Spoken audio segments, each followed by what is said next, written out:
Boa noite. Eu vou dar seguimento a esse trabalho de estudo da literatura, da história a partir de fontes da literatura, e vou me deter um pouco mais nas obras de Machado de Assis e Lima Barreto e na visão da sociedade do Rio de Janeiro na segunda metade do século XIX.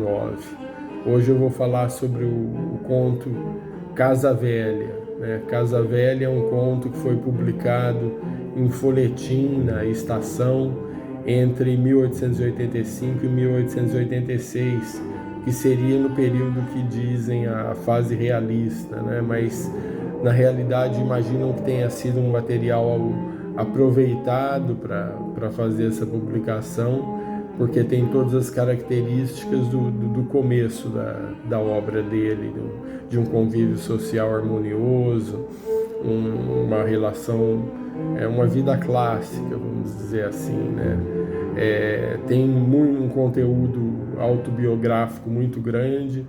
O Machado de Assis, eu disse, ele era filho de um pintor, filho de escravos alforriados e de uma lavadeira que veio do arquipélago dos Açores, e eles se tornaram agregados na casa de uma senhora que era esposa de um falecido senador. Então o Casa Velha retrata também. Diz que Machado, essa senhora, ela tinha uma propriedade muito extensa no Morro do Livramento, e aqui ele fala alguma coisa também sobre a condição de agregado, a dificuldade de ascensão social pelo fato de ser agregado, que eram as características da sociedade patriarcal, onde os casamentos eram realizados assim pelas famílias, por interesses e por convenções. E se passa no período regencial, algumas abordagens.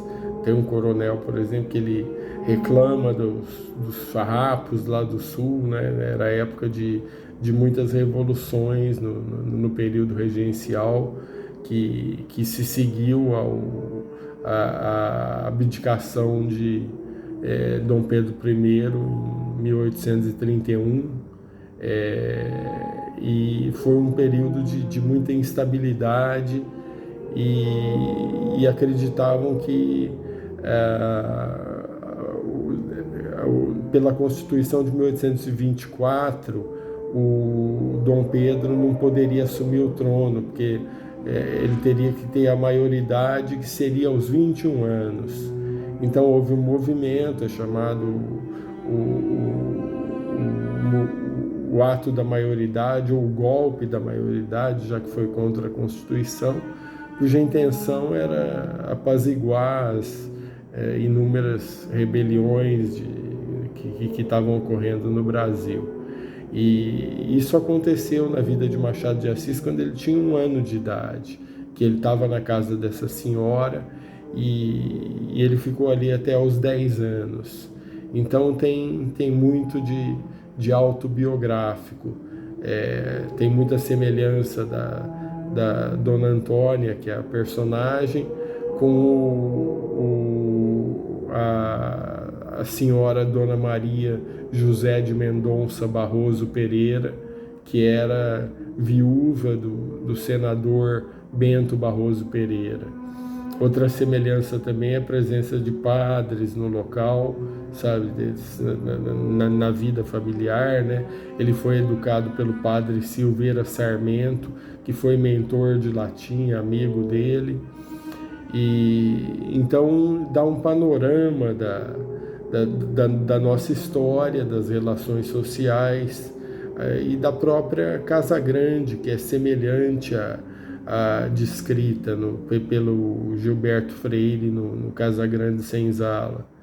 O Gilberto Freire fala uma coisa interessante: pois é a história da formação brasileira, do começo ao fim, escrita através de sugestões plásticas, através de formas, de imagens, de símbolos. Então ele aborda muito, por exemplo, a arquitetura da Casa Grande, que é um símbolo, ou as palavras que entraram para o vocabulário, que a criação da língua portuguesa, ele aborda muito a história a partir de símbolos. Da Casa Grande ele fala, mas a Casa Grande de grossas paredes e de pedra e cal, de alicerces profundos, coberta de palha ou telha-vã, com seus alpendres na frente ou nos lados, não é reprodução da moradia portuguesa, é uma expressão nova. Isso representa todo um sistema de produção de trabalho e vida familiar. Em torno dela, de sua enorme cozinha, de sua capela, de sua comprida sala de jantar, de seus copiares, criou-se o tipo de civilização mais estável da América. É semelhante à descrição de Machado nesse conto da casa, que é o ambiente do conto. A casa, cujo lugar e direção não é preciso de dizer, tinha entre o povo o nome de Casa Velha, e era-o realmente. Datava dos fins do outro século. Era uma edificação sólida e vasta, gosto severo, nua de adornos. Eu, desde criança, conhecera-lhe a frente, a parte exterior, a grande varanda da frente, os 2 portões enormes, um especial às pessoas da família e às visitas, e outro destinado ao serviço, às cargas que iam e vinham, às seges, ao gado que saía a pastar. Além dessas 2 entradas, havia, do lado oposto onde ficava a capela, um caminho que dava acesso às pessoas da vizinhança, que ali iam ouvir missa aos domingos ou rezar a ladainha aos sábados. Então é isso. Prosseguindo aqui, não vou me deter muito na parte histórica. Eu já falei que o Dom Pedro renunciou em 1831 e estava se cogitando alguns comentários no texto. Isso é que torna interessante a história vivida a partir da opinião das pessoas que estavam vivendo ela, a respeito da rebelião no Sul, por exemplo, a respeito da regência do Feijó, a dona da casa, sabe, não gosta, sabe?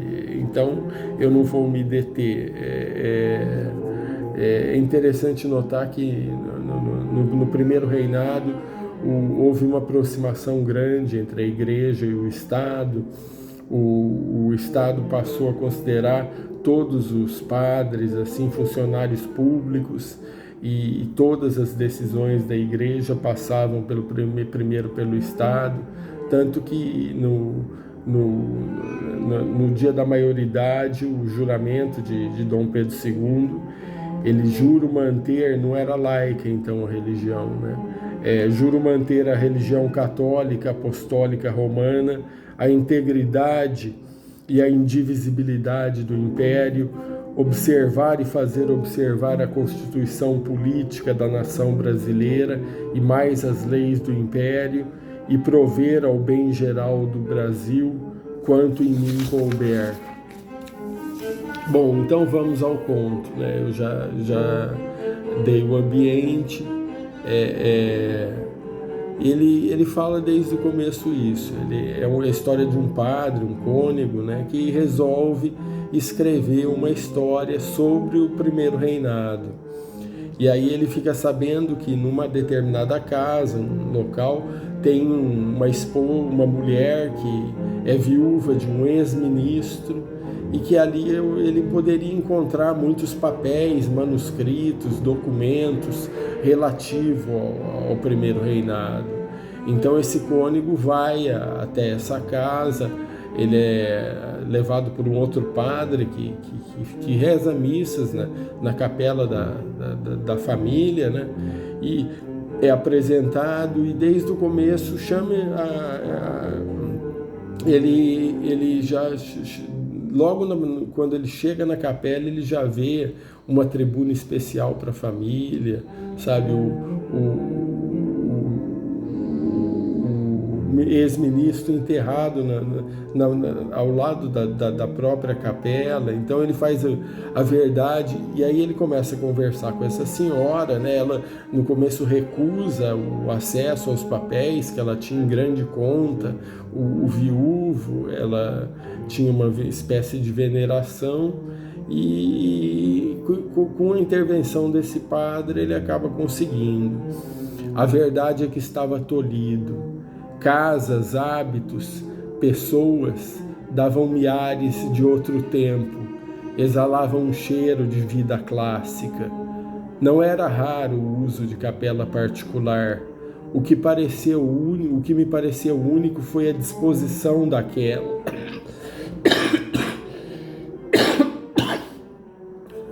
A tribuna da família, a sepultura do chefe ali mesmo, ao pé dos seus, fazendo lembrar as primitivas sociedades em que florescia a religião doméstica e o culto privado dos mortos.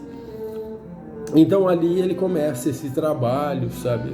Ali tem uma grande biblioteca com 6 janelas dando para um quintal da chácara, e a outra parte da biblioteca, a outra parede oposta, ela é toda cheia de livros, manuscritos, e ele começa a trabalhar ali. Vai um dia lá, ele ouve chegar um barulho de carro de boi, logo em seguida ele ouve um barulho de uma sege, e acaba tendo um impacto, tudo. Ele vai à janela, tinham se chocado, o carro de boi e a sege, podia até ter machucado alguém, e desce uma menina lá, e dando risada da situação, sem ter, desce da sege, né? Era a heroína, né? A personagem principal, a Lalau, Cláudia, né? Que era uma agregada da família. Ele desde o começo simpatiza com ela, sabe, porque ela quebrava um pouco a rotina tão rígida. Primeiro dia que ela chega lá de visita, por exemplo, ela se demora para ir à mesa quando já estão todos presentes, e ela é divertida, e o padre acaba se interessando por ela, né? E uma hora ela vai visitá-lo na biblioteca, e ali tem 2 quadros, um de Dom Pedro I e o outro quadro do ex-ministro falecido, tudo e ela para olhando para ele e diz assim: muito parecidos. Aí ele já tinha uma suspeita, ele suspeita que haja um envolvimento afetivo da agregada com o filho da senhora proprietária, né, a viúva. E aí começa então todo esse envolvimento. Aí a viúva procura ele e pedindo assim para que ele convença o filho dela a ir visitar as terras da Europa, que um homem precisa conhecer outros mundos, sabe, para se preparar, tudo. E muito insistente nesse pedido, quer que ele vá com o filho. Então ele já começa, mas ele acaba, não queria se envolver muito, mas acaba conversando com o filho, que é um rapaz assim, com uma conduta exemplar, sabe, muito discreto, assim, muito atencioso, e acaba conversando, e ele fala, o filho já logo percebe, foi mamãe que pediu, né? E por um motivo ou por outro, então, ocorre isso. A mãe quer afastar o filho e o filho quer ficar ali. Logo ele acaba percebendo que existe essa relação afetiva entre o filho e a agregada. E é interessante aí o aspecto também que ele no começo até rezou missas, acho que era sacristão, quando bem novinho, sabe, deve ter pensado sobre isso, da parte do celibato, né? O padre, por muito educado que seja, ele jamais se insinuaria por mais que essa menina o tenha cativado, um dia ela o procura na biblioteca e aí acaba tendo assim faz uma confissão emocional falando sobre a mãe falecida, que era uma das mulheres que diziam mais bonitas, sabe, embora simples, e aí ele acaba se afeiçoando a ela, tem até um certo conflito emocional, porque não era possível para ele. Mas ele então se empenha, ele percebe a afinidade da Lalau com Félix, que é o filho da senhora, e se empenha em casar os dois, sabe? E vai conversar com essa senhora. A senhora é interessante, é uma senhora mineira, de comportamento assim, bem liana, chã, né? Mas com uma pontinha de orgulho, né? Ela é caseira, sabe? Mesmo quando o marido dela é ministro, ela só foi ao Paço Imperial umas 2, 3 vezes, assim, sabe? Então diz assim que morrendo de medo. Apenas ela conseguiu se comportar diante do imperador e da imperatriz, porque quando ela foi ao paço, porque ela se lembrou do avô, que quando ela era bem mocinha foram ver o Dom João VI passar, tudo isso, e ela estava nervosa, e aí o avô falou para ela, uma quintanilha não treme nunca. Aí ela guardou isso, sabe, embora de temperamento liano, assim, ela tinha essa ponta de orgulho, governava a casa, assim, sabe, com muita austeridade, mas de maneira fácil. E o padre vai falar com ela e aí ela se sente assim até insultada de certa forma, porque o padre pediu para o filho dela casar com a agregada, né? Por mais ela gostava da agregada, elas tinham uma relação afetiva também, mas uma coisa é gostar e a outra é casar o filho com uma agregada. A conversa é interessante. Que quer de mim, vossa reverendíssima? Que meu filho case com Lalau? Não pode ser. E por que não pode ser? Realmente não sei que ideias entraram por aqui depois de 31. São ainda lembranças do padre Feijó. Quer ouvir porque não podem casar? Porque não podem. Nós não vivemos no mundo da lua, reverendíssimo. Meu filho é meu filho. E além dessa razão que é forte, precisa de alguma aliança de família. Faça-me o favor de dizer com que cara daria essa semelhante notícia aos nossos parentes de Minas ou de São Paulo. Então, aí ela mostra mesmo como eram feitos os casamentos, as relações sociais, a hierarquia que era rígida, sabe? Os casamentos eram feitos por interesse, sem, de certa forma, a popularização do romantismo na relação. Isso sempre houve, é claro, mas a pessoa casar porque gosta da pessoa foi uma coisa que foi posterior, né? E Machado discute isso pela própria condição de agregado dele, saber essas dificuldades sociais que ele iria enfrentar, né? O padre, então, aceita a relação entre os dois, tudo tenta intervir. O Félix está bem determinado, que é o filho. Ele cita até, o padre se lembra até de Santo Agostinho, que diz: amor non improbatur, escreveu o meu grande Santo Agostinho, que quer dizer que o amor ele nunca deve ser reprovado, né? Mas a senhora tá firme que não pode tudo e arruma um motivo muito forte, né? Que ela se vê tolhida também e acaba dizendo que na realidade a Lalau, a Cláudia, era filha uma filha ilegítima do ex-marido, né?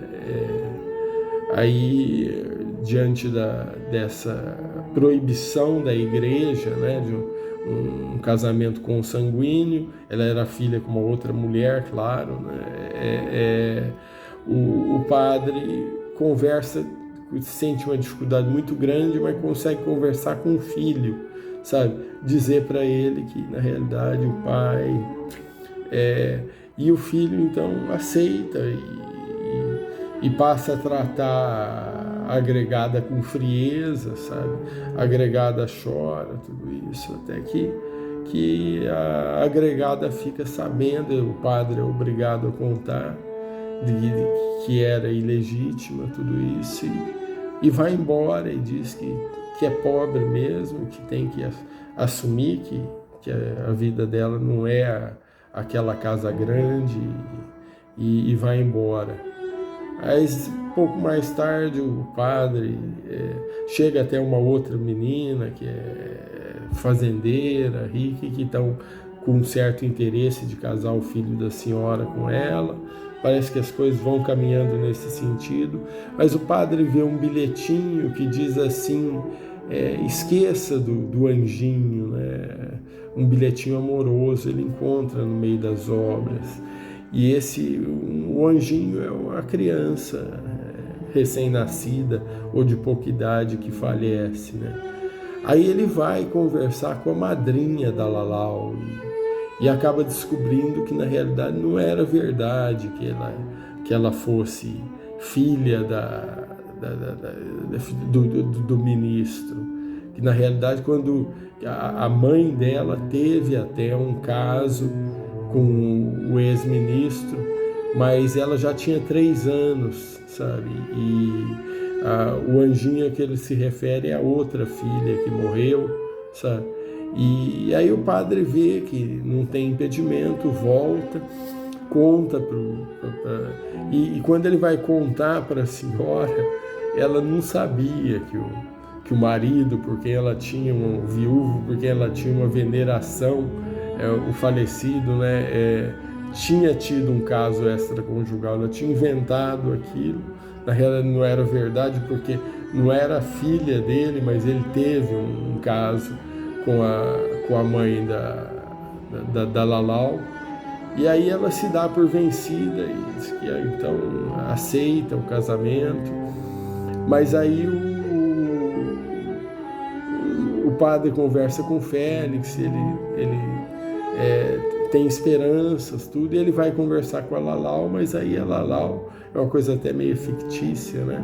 Não aceita, diz que não, que na realidade o ministro acabou maculando a honra da mãe dela e que não queria e que ia aceitar a vida dela, inclusive ia se casar com uma pessoa simples que a senhora antes queria destinar para ela, sabe, mais para fugir desse casamento mesmo. E ele termina dizendo, bem romântico, né, que não sabe, acho que o Félix até se casou depois, não sei se com a Sinhazinha ou não, mas ele dizia que não sabe se foram felizes, mas foram honestos.